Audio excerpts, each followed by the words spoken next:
माण तालुक्यातील वाघमोडेवाडी येथून एक महत्त्वाची बातमी समोर येत आहे। येथील अंगणवाडी इमारतीचे वादळी वाऱ्यामुळे मोठे नुकसान झाल्याने बालकांची मोठी गैरसोय होत असून आता पर्यायी जागेवरूनही नवीन पेच निर्माण झाला आहे।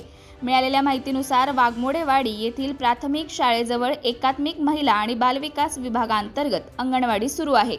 मात्र 23 मे रोजी संध्याकाळी झालेल्या जोरदार वादळी वाऱ्यामुळे अंगणवाडी इमारतीवरील संपूर्ण पत्रा उडून गेला।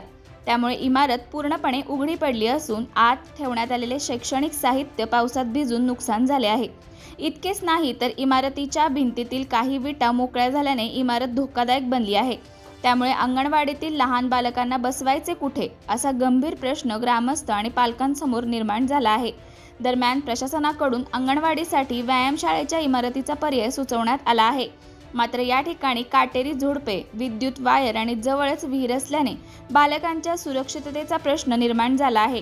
त्यामुळे अनेक पालकांनी या पर्यायी जागेबाबत नाराजी व्यक्त करत आक्षेप नोंदवला आहे। घटनेची माहिती मिळताच जिल्हा परिषद सदस्य शीतल रणपिसे आणि पंचायत समिती सदस्य गौरी तुपे यांनी घटनास्थळी धाव घेत प्रत्यक्ष पाहणी केली। ग्रामस्थांनी चर्चा करत त्यांनी परिस्थितीची माहिती घेतली आणि संबंधित अधिकाऱ्यांशी थेट संपर्क साधून अंगणवाडीची मूळ इमारत तातडीने दुरुस्त करण्याच्या सूचना दिल्या। यावेळी माजी सरपंच सतीश मडके, भानुदास शिंगटे, अंगणवाडी सेविका रेश्मा शिंगटे यांच्यासह ग्रामस्थ उपस्थित होते।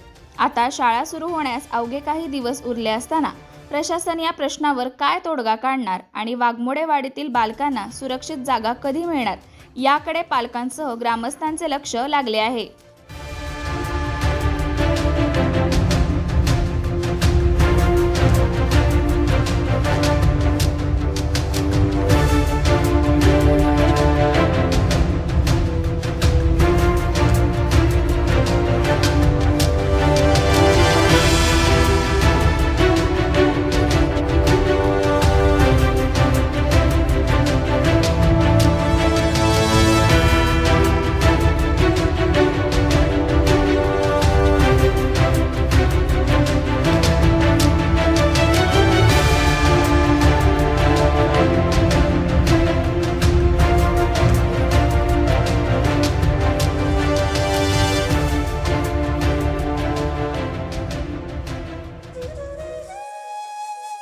अशाच नवनवीन अपडेट्ससाठी आमच्या खबर गावाकडची या चॅनेलला सबस्क्राईब करा, आमचे व्हिडिओ लाईक करा आणि शेअर करा।